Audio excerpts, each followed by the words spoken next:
안녕하세요. 저는 60대 초반 여성입니다. 사람이 살면서 형편이 안 돼서 남에게 돈을 빌리는 경우가 종종 있습니다. 특히나 요즘 경기가 안 좋다 보니 은행 대출도 안 되고 손 벌릴 데가 없으니 지인들에게 돈을 빌리는 일이 많습니다.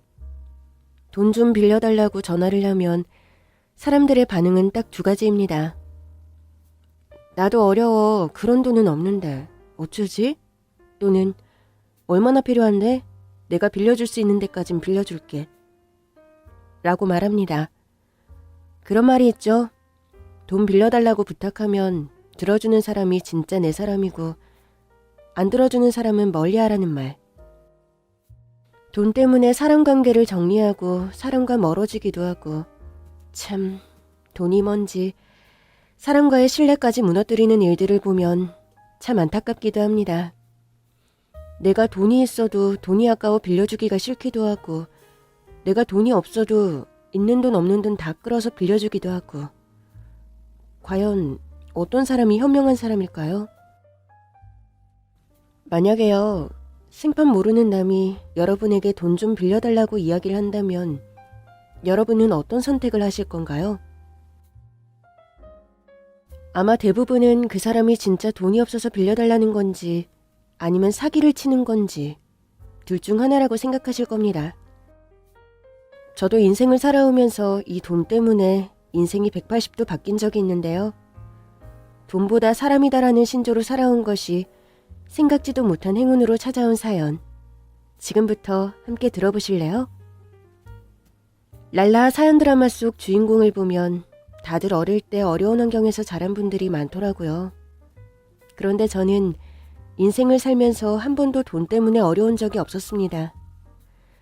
어릴 때부터 부유한 환경에서 태어나 모자람 없이 자랐습니다. 오빠, 진짜로 사왔네? 나 이거 진짜 갖고 싶었는데. 서연이가 갖고 싶다는 건 다 가질 수 있지. 서연아, 네가 갖고 싶다는 걸 다 가질 수 있다는 거.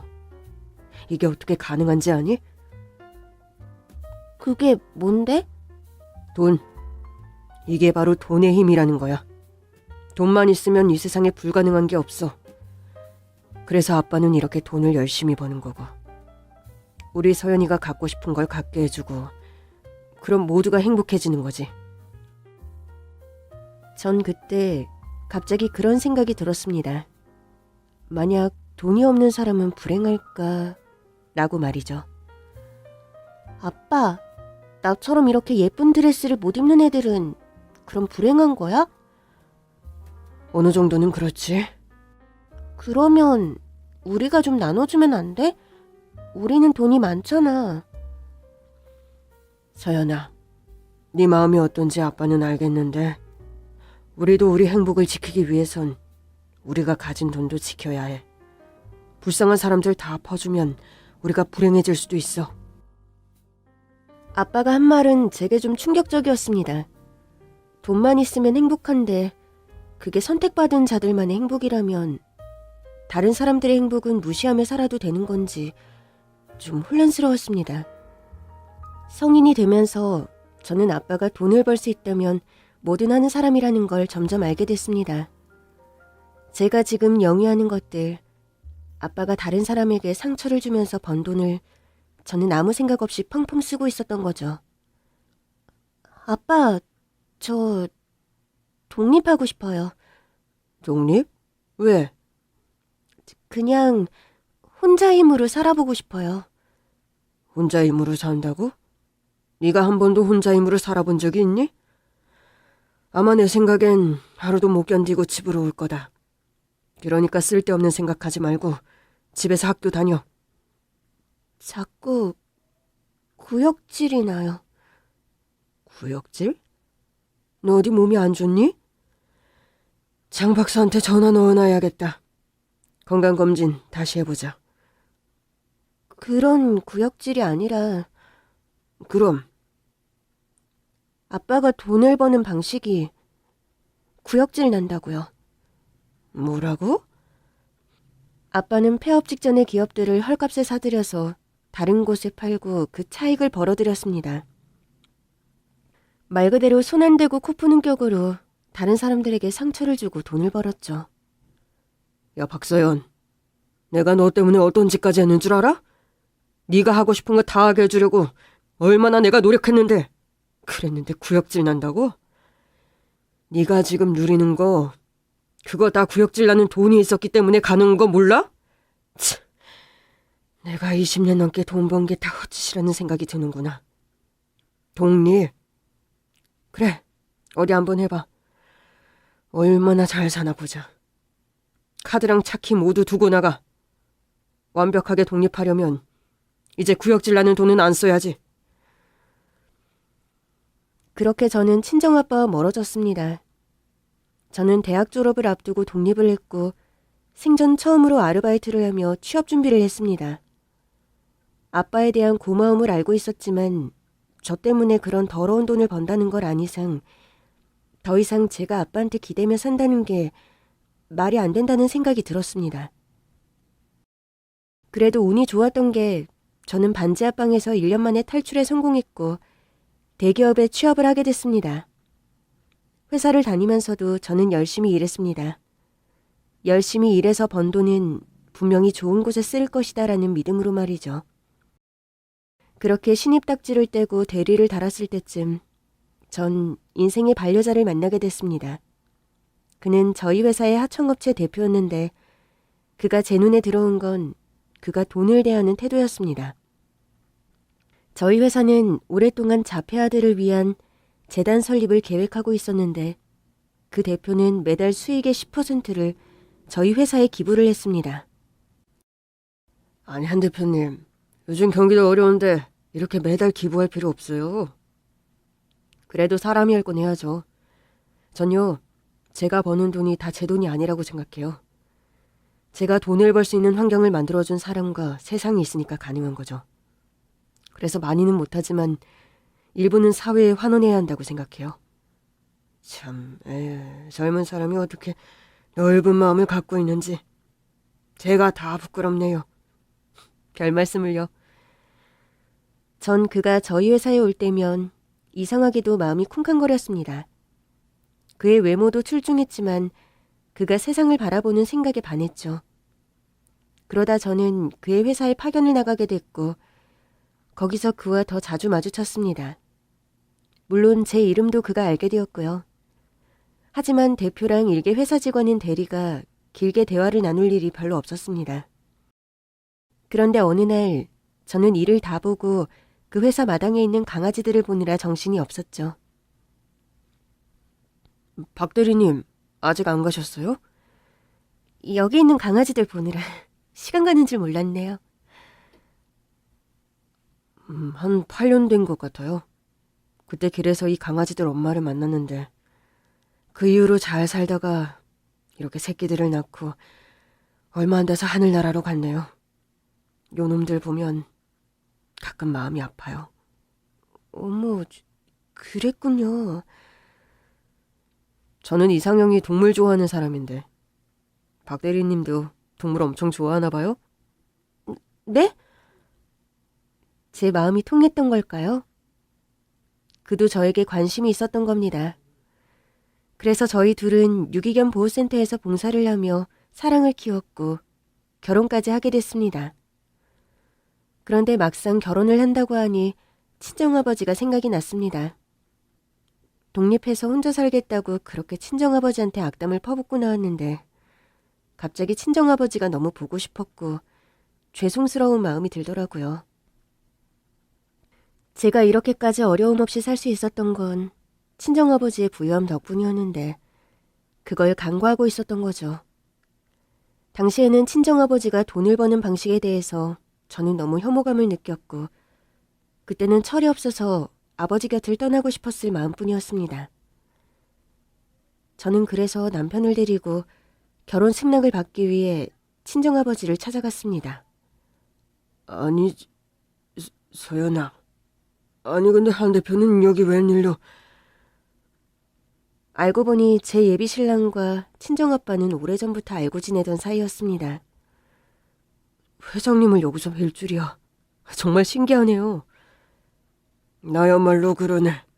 어떻게 지냈나? 그리고 우리 서연이랑은 어떻게 만났고? 제가 지금 심성회사 하청업체로 일하고 있거든요. 거기서 서연 씨를 만나게 됐고요. 저희 정말 모두 인연인가 봅니다. 자기야, 아버님이 얼마나 훌륭한 분인 줄 알아? 그게 무슨 말이야? 기부하는 거 내가 아버님 보고 배운 거야. 아버님이 기부왕인 거 몰랐어? 아빠, 정말이에요? 정말로 아빠 그동안 그렇게 좋은 일을 하셨던 거예요? 근데 왜 저한테 말 안 하셨어요? 뭐 자랑할 일이라고. 그냥 내가 하는 일 묵묵하게 했을 뿐이야. 친정아빠는 매년 큰 금액을 어려운 이웃들을 위해 기부를 하고 계셨습니다. 아빠가 이야기를 안 해서 제가 오해했었잖아요. 그런 말해서 뭐해. 솔직히 내가 하는 일이 작은 회사들 합병시켜서 차익으로 돈 버는 주제에 내 스스로도 마음이 늘 불편했었어. 그래서 사회에 환원하고 싶었어. 남편 덕분에 친정아빠와의 오해를 풀게 됐고 저희는 그렇게 행복한 결혼식을 올렸습니다. 남편은 저와 결혼 후 점점 기업을 성장시켜가고 저는 능력 있는 남편을 만나 정말 손에 물 하나 안 묻히고 공주 대접 받으며 잘 살았습니다. 그런데 하늘은 인간에게 모든 걸 주시지 않는다고 저희 부부에겐 딱 하나 고민이 있었습니다. 바로 아기였습니다. 신혼 초에는 이제 아이만 가지면 모든 것이 만사 형통이겠다 생각하고 3년을 기다렸는데 저는 잦은 유산으로 아이를 갖기 힘들었습니다. 시험관도 했지만 다 허서였죠. 자기야, 사람이 다 가질 수는 없나 봐. 우리한테는 아이가 안 오려나 봐. 그게 무슨 소리야. 기다리면 다 때가 오니까 걱정하지 마. 응? 정말 아이를 가지기 위해 안 해본 것이 없었습니다. 하지만 매번 아이의 실패를 했고 결국 남편은 아이 없이도 우리 잘 살 수 있다며 저를 다독여 주었죠. 그렇게 아이에 대한 마음을 접고 하루하루를 보내고 있었습니다. 아직도 생생하게 기억나는데 그날은 비바람이 엄청나게 부는 날이었습니다. 나무가 흔들리고 밖에 있는 상가들의 간판이 날아갈 정도로 심한 태풍이 부는 날이었죠. 뉴스에서도 태풍 속보로 연신 수해를 입은 사람들에 대한 보도로 가득이었습니다. 어떡해. 저 사람들 하루아침에 집을 잃은 거잖아. 그렇지. 안 그래도 장인어른이랑 내일 수해 현장 가보기로 했어. 기부도 하고 봉사활동도 하러 가려고. 정말 잘 생각했어. 그런데 위험하니까 자기도 조심해. 알겠지? 그렇게 날씨 걱정을 하다가 남편과 저는 뉴스를 보고 잠자리에 들려고 했습니다. 밤 10시쯤이었나? 갑자기 초인종 소리가 들렸습니다. 이 시간에 누구지? 내가 나가볼게. 저희는 이 시간에 도대체 누굴까 하고 조심스럽게 현관으로 나갔습니다.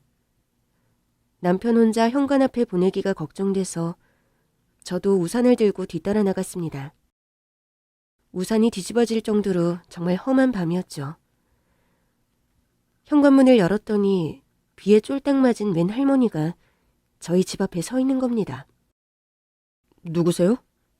혹시 길을 잃으신 건가요? 아이고, 신문 보고 왔습니다. 신문이요? 예, 여기 사장님이 너무너무 좋은 일을 많이 하신다고 해서. 저희 부부는 어리둥절했습니다. 남편이 한 번씩 기부를 하면 언론에서 가끔 남편을 기부천사라고 소개를 한 적이 있긴 했었습니다. 그런데 남편은 본인이 기부한다는 사실을 외부에 노출하는 걸 극도로 꺼려했습니다.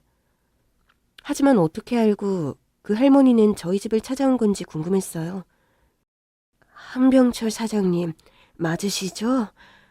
예, 제가 맞긴 맞는데요. 무슨 일이세요? 일단 비도 너무 많이 오는데 저희 집으로 들어가서 이야기하시죠. 하지만 전 모르는 사람을 집으로 들이는 게 조금 무섭기도 했습니다. 더구나 밤늦은 시간에 말이죠. 모르는 사람을 이 시간에 좀 그래. 괜찮아.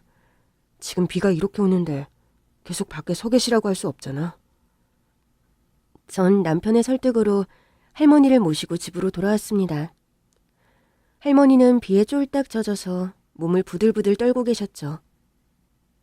뭐 때문에 저를 찾아오셨는지 여쭤봐도 될까요? 사장님, 저 좀 도와주세요. 네? 아니 이제 뭘 어떻게 도와달라는 건지 일단은 얘기부터 좀 들어봐야 할 것 같은데. 제 손녀딸이 죽어가고 있어요. 전 그때 무언가 가슴이 철렁 내려앉는 느낌이 들었습니다. 사실 아이를 기다렸던 입장에서 그런 이야기를 들으니 너무 마음이 아팠죠. 손녀딸이 왜요? 이제 태어난 지 돌밖에 안 됐는데 선천성 심장 질환이랍니다. 하루라도 빨리 수술하지 않으면 병원에서 안 된다고. 제가 돈도 없고 일을 어떻게 해야 할지 너무 막막해서 사장님을 찾아왔습니다. 애미 예비는 손녀 이렇게 두고 사고로 하늘나라로 가고 제가 손녀를 혼자 키우고 있습니다. 제 부족함 때문인지 손녀가 이렇게 아프게 된 것 같아서 자식 먼저 앞세우고 손녀까지 이렇게 보내면 전 진짜 살 수 없을 것 같아요. 우리 손녀딸 수술비만 구할 수 있다면 제 이 천한 목숨이라도 내놓겠습니다. 제발, 제발. 사정이 딱하시네요. 할머니의 사연을 듣기 전까지 낯선 사람을 집에 데리고 오는 게 깨름치겠지만 전 이제 돌이 된 아이가 수술을 안 하면 생명이 위험하다는 소리를 들으니 제일 같기도 하고 할머니 이야기를 듣는 내내 눈물이 멈추질 않았습니다. 아무것도 생각할 거 없이 그냥 도와드려야겠다는 생각뿐이었죠. 만약에 제 아이가 이런 경우라고 해도 아이를 살리기 위해서 뭔 짓이라도 할 것 같았습니다.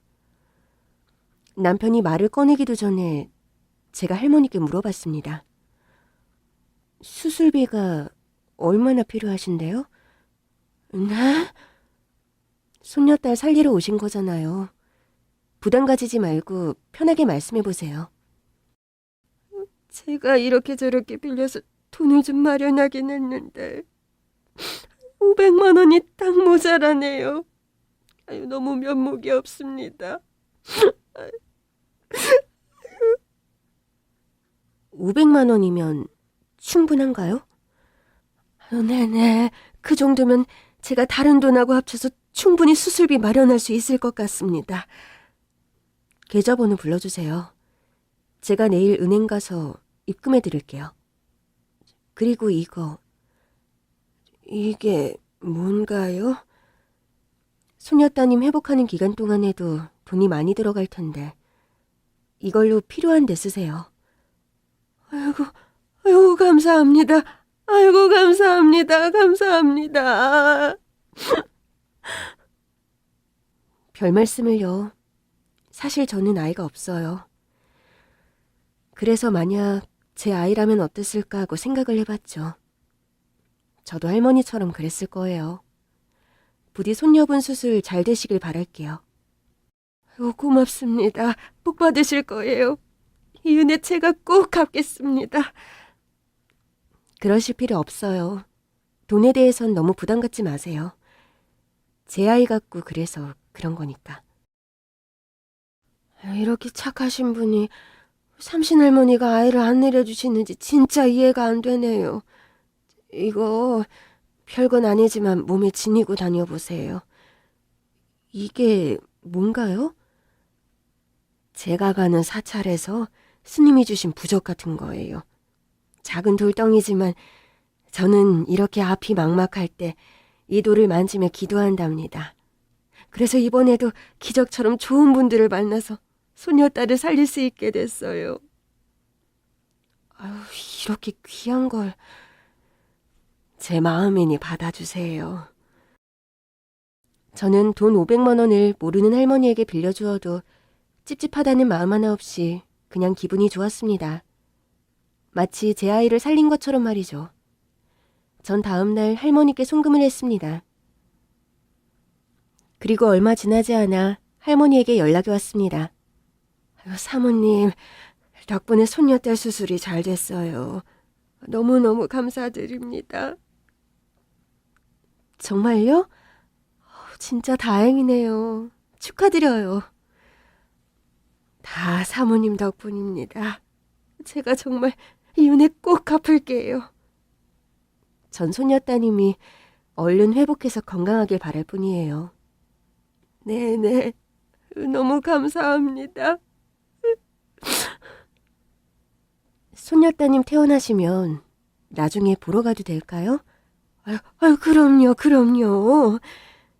할머니는 병원 주소와 병실을 알려주셨고 전 정말 아기가 퇴원하기 전에 꼭 보러 가고 싶다고 했습니다. 사람이 마음을 굳게 쓰면 좋은 일이 생긴다고 하잖아요. 저는 그때 할머니께 돈을 빌려드린 이후 제가 그토록 바라던 소원이 이루어졌습니다. 여보, 웬일이야? 무슨 일 있어?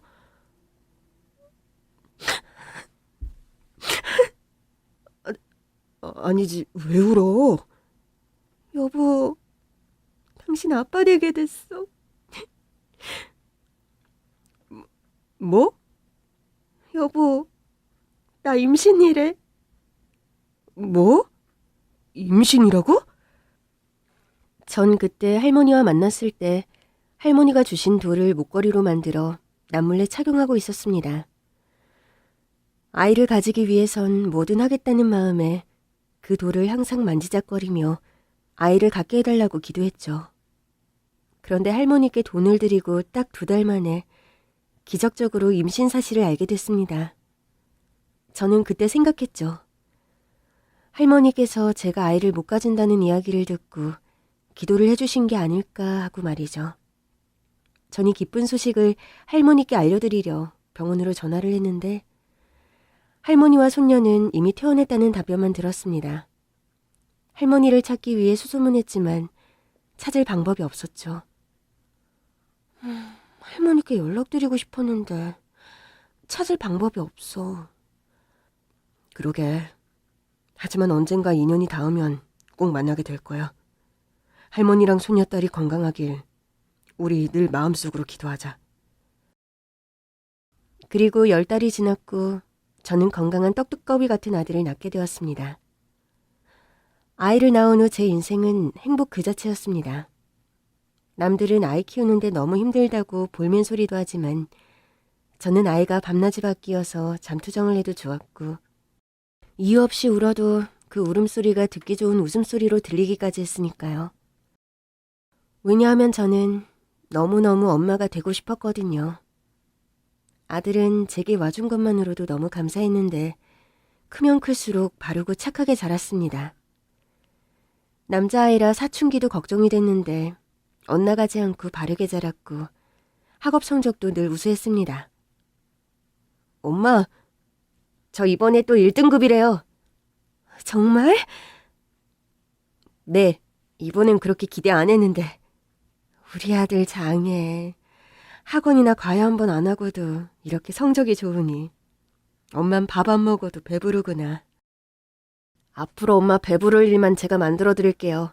기대하세요. 그래 우리 아들. 엄만 정말 너밖에 없어. 에이, 아빠 서운하시겠다. 우리끼리 몰래 하는 얘기지. 정말 부모가 웃을 일만 생기도록 행동하는 아이였습니다. 대학도 좋은 곳에 진학했고 4년 내내 장학금 한 번 놓친 적이 없었죠. 그리고 무엇보다 저를 아껴주고 사랑해주는 듬직한 아들이었습니다. 엄마, 무거운 거 들지 말라니까요. 엄마, 이거 엄마한테 어울릴 것 같아서 샀어요. 머리에 꽂아보세요. 오늘은 내가 세상에서 가장 사랑하는 우리 엄마 탄신일. 엄마, 생신 축하드려요. 남편도 질투할 만큼 아들은 제게 지극정성이었죠. 당신 나중에 재현이 장가라도 가서 지 와이프만 챙기면 어떡해. 서운해서. 우리 재현이는 안 그럴 거예요. 우리 아들은 엄마 바라기잖아. 나도 그랬거든요. 두고 봐요. 우리 재현이는 안 그럴 거니까. 아들은 대학을 나와 해병대에 지원해 군생활까지 마쳤고 아빠의 그늘이 있는데도 불구하고 자기 혼자 스스로 힘으로 좋은 곳에 취업했습니다.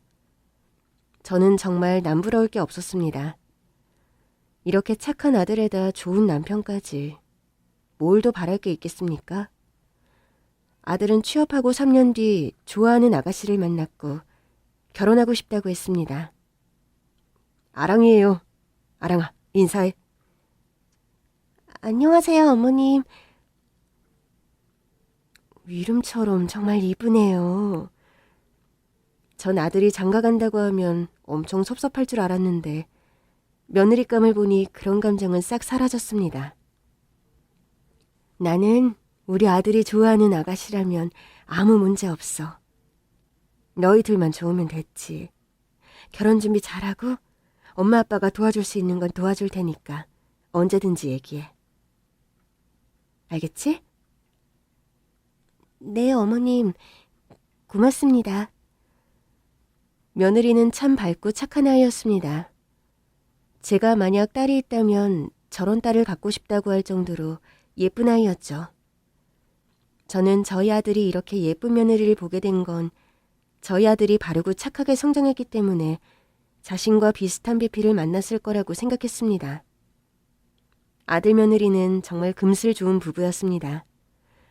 물론 저에게도 최고의 아들이자 며느리였죠. 아랑이는? 에이, 엄마, 맨날 아랑이만 찾네.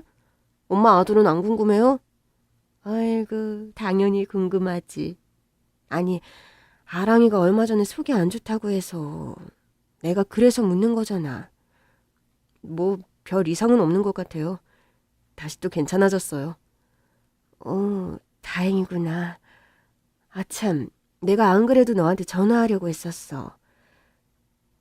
왜요? 아유, 아랑이가 좋아할지 모르겠지만 내가 이번에 유럽 여행을 가려고 했는데 아니, 친구가 갑자기 갑상선이 안 좋아서 안 가겠다는 거야. 취소도 안 되고. 그래서 혹시 우리 며느리랑 갈까 하고 그냥 생각만 해본 건데 아랑이 싫어하겠지?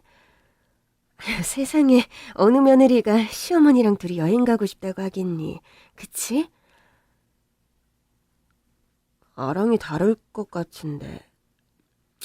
제가 한번 물어볼게요. 그래, 내가 너한테 물어보고 아랑이한테 말하려고 그랬어. 싫다고 하면 그냥 난 모른 척 할게. 그럴게요. 근데 아랑이 아직 유럽 여행은 안 해봤고 아랑이 엄마랑 쇼핑 가는 것도 좋아하잖아요. 여행은 다르지. 아무리 좋은 시어머니라도 시자 들어가는 사람은 며느리들이 불편해하는 거야. 저도 그때 갱년기라 어디 가서 머리 좀 식히고 오면 좋겠다고 생각했는데 며느리랑 가고 싶다는 생각이 들었습니다. 하지만 내심 저는 며느리와 함께 가는 게 이게 며느리한테 좋은 건지 안 좋은 건지 걱정이 됐었죠. 그렇게 아들에게 말을 하고 연락을 기다리고 있었습니다. 엄마, 아랑이한테 이야기했는데 너무 좋다며 간다고 하더라고요. 근데 제가 보기엔 요즘 컨디션이 안 좋아 보이는데 보내도 될지 걱정이네요. 그럼 병원부터 가야 할까? 괜히 외국 가서 탈라면 안 되지. 엄마 죄송해요. 저라도 가고 싶은데 시간이 통 안 나요. 취소하지 뭐. 엄만 괜찮아. 전 그래도 같이 갈 거라고 기대를 했는데 막상 안 간다고 하니 서운하더라고요. 그래서 이번 여행은 포기해야겠다고 생각했죠. 그런데 어머니, 그래, 요즘 컨디션이 별로 안 좋다며? 아니에요. 괜히 오빠가 부풀려서 이야기한 거예요. 저 어머니랑 여행 가고 싶은데 가주실 거죠? 응? 우리는 자초지종도 몰랐다가 시아버지가 유럽 여행 가냐는 말에 제가 같이 유럽 여행 가자고 한 걸 알게 됐고 저 때문에 마음이 불편해서 몸이 별로 안 좋은데도 가자고 했습니다. 정말 괜찮겠어? 엄마는 혹시나 네가 외국 가서 탈이 날까 봐. 비상약 챙겨가니까 걱정 마세요. 저 유럽 꼭 가고 싶어요. 어머님과 가는 여행은 더 특별할 것 같아요. 정말? 며느리가 마음에 없는 소리라 해도 너무 듣기가 좋았습니다. 그렇게 며느리랑 유럽 여행을 간다고 약속을 한 뒤 아들에게 전화가 왔습니다. 엄마, 아랑이랑 유럽 여행 가신다면서요? 아랑이가 전화가 왔더구나. 전 좀 걱정되는데. 비상약이랑 챙겨가면 돼. 그리고 일 때문인지 스트레스도 풀면 컨디션도 좋아질 거야. 그렇겠죠?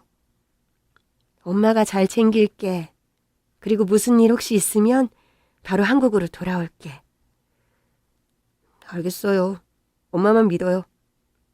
내가 너보다 아랑이 더 잘 챙길걸? 걱정 마.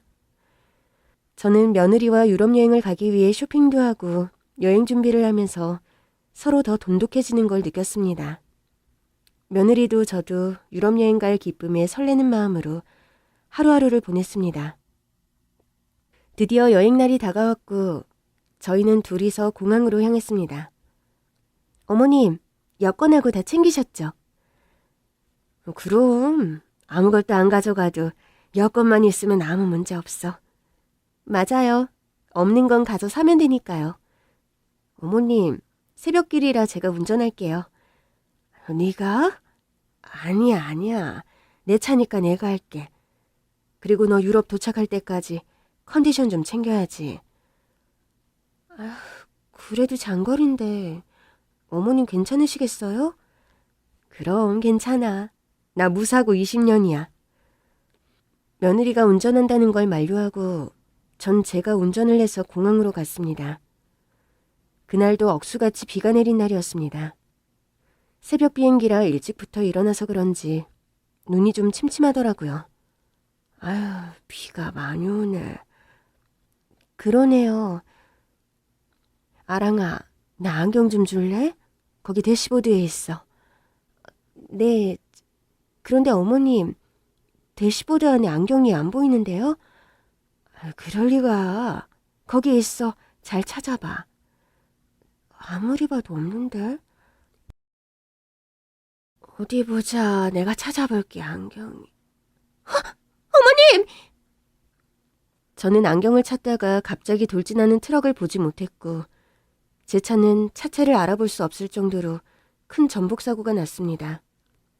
저는 그때 의식을 잃었다가 실눈을 뜨고 며느리를 봤는데 세상에 며느리 얼굴이 피범벅이 돼 있더군요. 아랑아. 저는 정신을 잃어가면서도 며느리 살려야 되겠다는 그 마음밖에 없었습니다.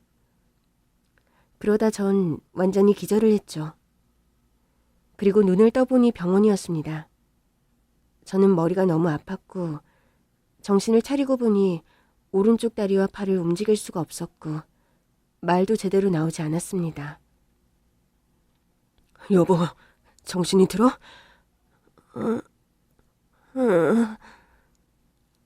지금 당신이 머리를 크게 다쳐서 말을 제대로 못하는 거야. 많이 놀랐지? 우리 아랑이 아랑이 찾는 거야? 일단 지금은 당신부터 몸 추스려야 돼. 남편은 며느리가 어떻게 되는지 말을 해주지 않았습니다. 저는 아랑이가 분명 많이 다쳤을 거라고 생각을 했죠. 그리고 정신이 들고 나니 이상한 점이 한둘이 아니었습니다. 아들은 제가 깨어났는데도 불구하고 제 병실을 한 번도 찾아오지 않았습니다. 여보. 응, 말해.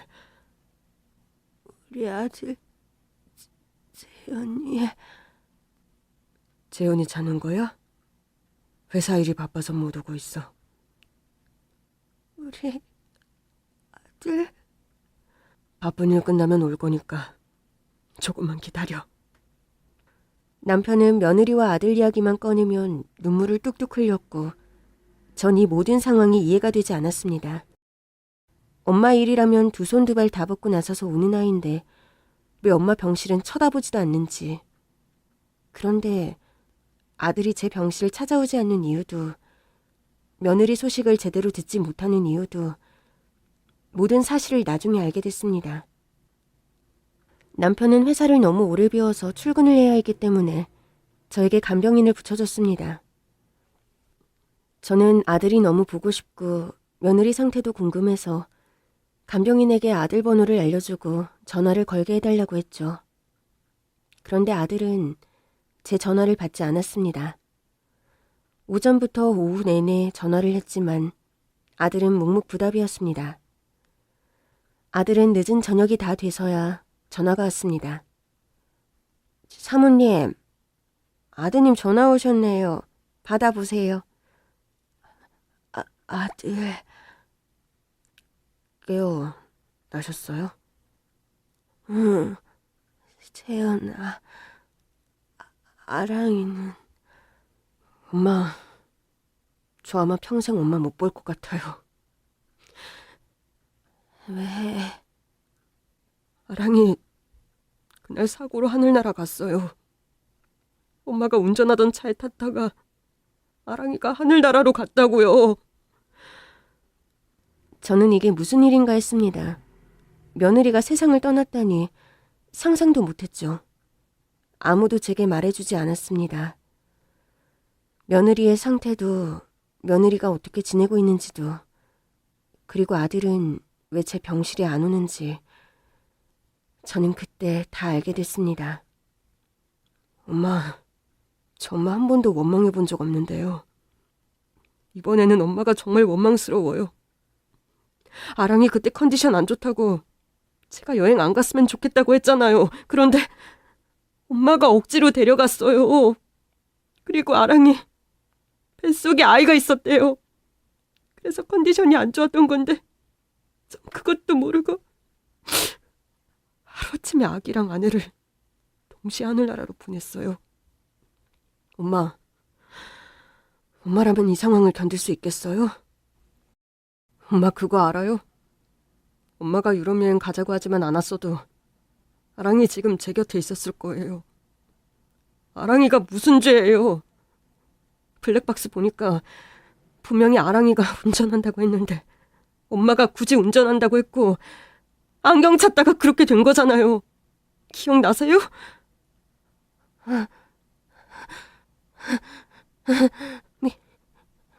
미안해. 미안하다고 해서 아랑이가 돌아와요? 아니잖아요. 아픈 엄마한테 이런 얘기해서 죄송하지만요. 다 엄마 때문이에요. 저 엄마 얼굴 못 보겠어요. 진짜 못 보겠어요. 아버지가 잘 돌봐주실 거니까 건강 잘 챙기세요. 그럼 들어가세요. 아들의 전화를 끊자마자 전 앞이 캄캄해졌습니다. 제가 괜히 졸라 유럽 여행을 데리고 갔고 며느리는 제가 운전하던 차를 타고 가다 저 대신 목숨을 잃은 것이었죠. 정말 죽고 싶었습니다. 이 노인네를 데려갈 것이지. 왜 이쁜 내 며느리를 데려가셨는지 하늘이 너무 원망스러웠습니다. 그리고 엎친 데 덮친 격으로 제 몸 상태도 점점 악화되기 시작했습니다. 죄송하지만 환자분 상태가 후전이 없습니다. 뇌부종이랑 뇌출혈이 너무 심해서 재수술을 해야 할 것 같습니다. 아니지, 우리 와이프 머리를 또 열어야 한다고요? 죄송합니다. 아니지, 여기서 수술을 했잖아요. 뇌수술이라는 게 그렇게 쉬운 게 아니잖아요. 여기선 해결 못합니까? 네, 현재로선 이게 최선입니다. 일단 한 번 더 수술을 해보시고. 수술했다가 잘못되면 어떡하라고요? 예? 100% 자신할 수 있습니까? 솔직히 100%라고는 자신 못합니다. 그러면 수술 못합니다. 그러다 제 아내 허망하게 잃으면 전 못 참아요. 절대 안 돼요. 제가 어떻게 해서든 좋은 전문의 찾아서 아내를 낫게 할 수 있으면 수술할 겁니다. 아셨어요? 남편은 제가 또 수술해야 한다는 말에 병원에 모진 말을 쏟아부었습니다. 여보, 걱정하지 마. 당신 내가 살릴 거야. 내가 어떻게 해서든 세계에서 최고로 좋은 뇌 전문의 찾아낼 테니까 걱정 마. 미안. 그런 생각하지 마. 당신은 당신 건강만 생각해. 알겠지? 며느리는 하늘나라로 보냈고 아들에겐 씻을 수 없는 상처를 준 절 이해해주는 사람은 남편뿐이었습니다. 그날 이후 남편은 제가 수술을 성공적으로 받을 수 있도록 뇌 분야 전문의를 찾아 헤맸습니다. 그런데 뭐라고요? 정말입니까? 네, 미국에서도 아주 유명한 뇌 분야 전문의세요. 두 분 이야기를 듣고 저희 병원에서 수술을 해주시기로 결정하셨어요. 하느님 감사합니다. 정말 다행입니다. 정말 다행입니다. 전 남편의 노력으로 뇌수술을 다시 받게 됐고 수술은 성공적으로 끝났습니다. 수술은 성공적으로 잘 됐고 환자분이 깨어나시려면 시간이 좀 필요합니다. 선생님, 정말 감사합니다. 정말 감사합니다. 감사하다는 말은 제가 먼저 드려야 할 것 같은데요. 네? 이 목걸이 기억하세요? 이게 뭔가요? 아내분도 저와 똑같은 목걸이를 가지고 계실 거예요. 맞아요. 우리 와이프도 돌 목걸이를 항상 지니고 있었어요. 여담이지만 이 목걸이를 주신 분 덕분에 3년 만에 아이도 갖게 됐고요.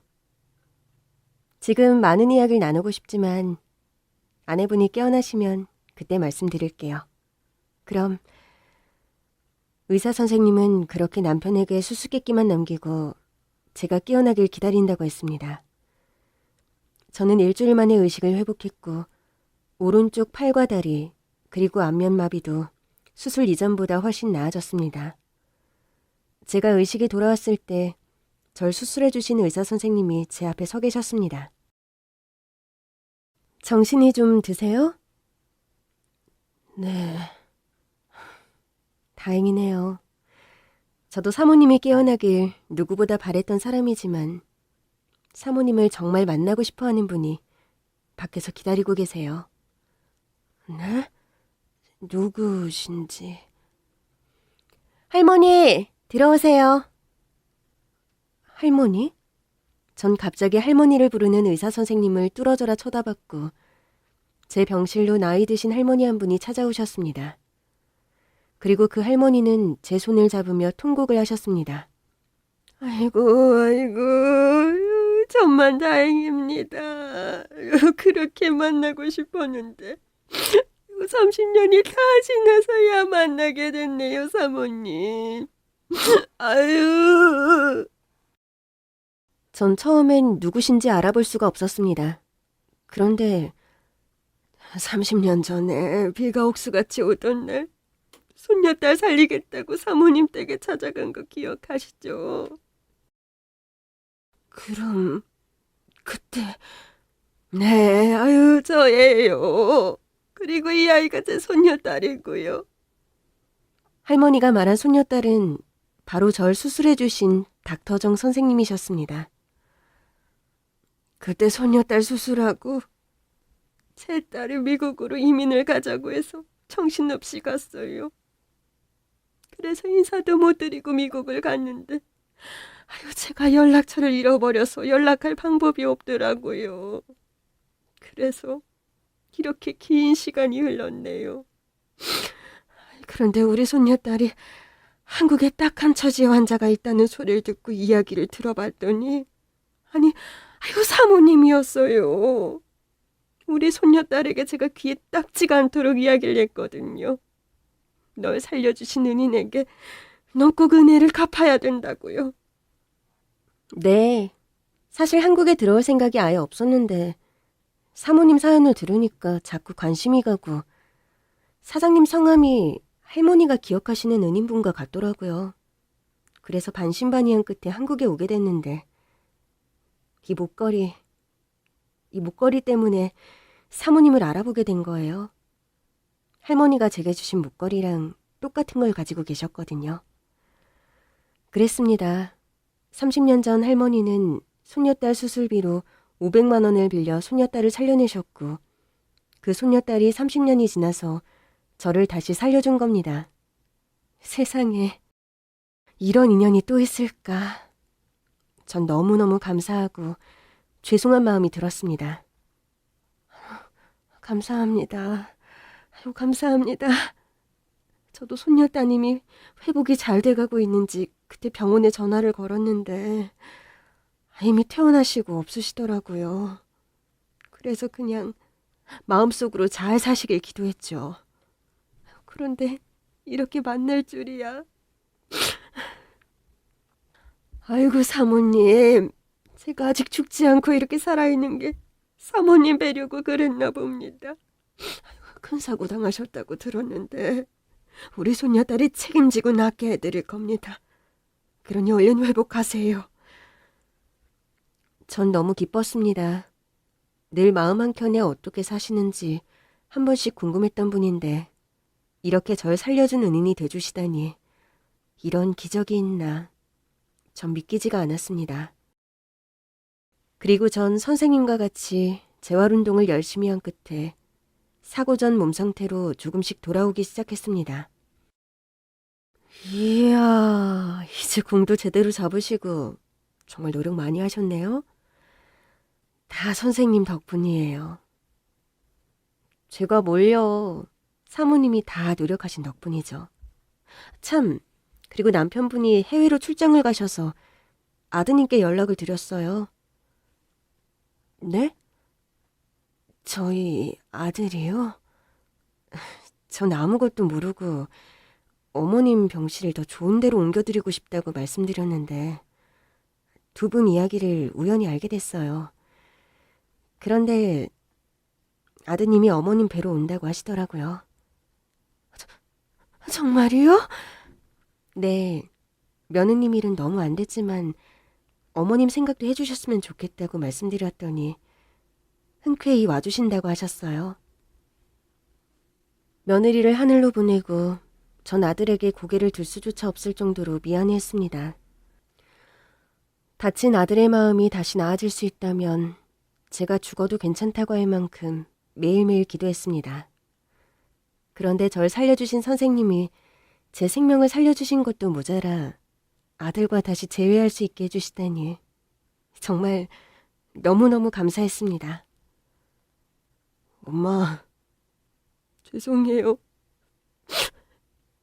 아니야. 엄마가 미안해. 그냥 제 자신한테 너무 화가 났는데 그걸 엄마한테 돌린 것 같아요. 진짜 옹졸했고 바보 같았어요. 엄마, 정말 죄송해요. 그렇게 전 아들과 눈물로 화해를 했고 사별한 아들은 절 살려준 은인인 닥터정 선생님과 가깝게 지내다 2년이 흐른 후 닥터정 선생님은 저희 가족이 되었습니다. 제 며느리가 된 거죠. 30년 전 제가 베푼 작은 도움이 이렇게 큰 행운으로 돌아올 줄은 상상도 못했습니다. 그냥 시절 인연이라고 생각했는데 제 마음을 받아준 할머니께도 감사드리고 절 낫게 해준 선생님, 제 며느리에게도 평생 고마워하며 살고 있답니다. 여러분, 내가 가진 것을 조금 나누어 줬을 뿐인데 그것이 다시 큰 행운으로 찾아온다는 걸 미리 알았더라면 여러분의 인생은 지금보다 조금 더 행복해지지 않았을까요? 내가 그냥 스쳐갔던 인연들에게 내가 어떤 도움을 줄 수 있는지 한번 생각해 보세요. 그들에게 당신이 가진 마음을 나누어 주었다면 그 인연은 분명히 여러분께 더 좋은 인연으로 남게 될 겁니다.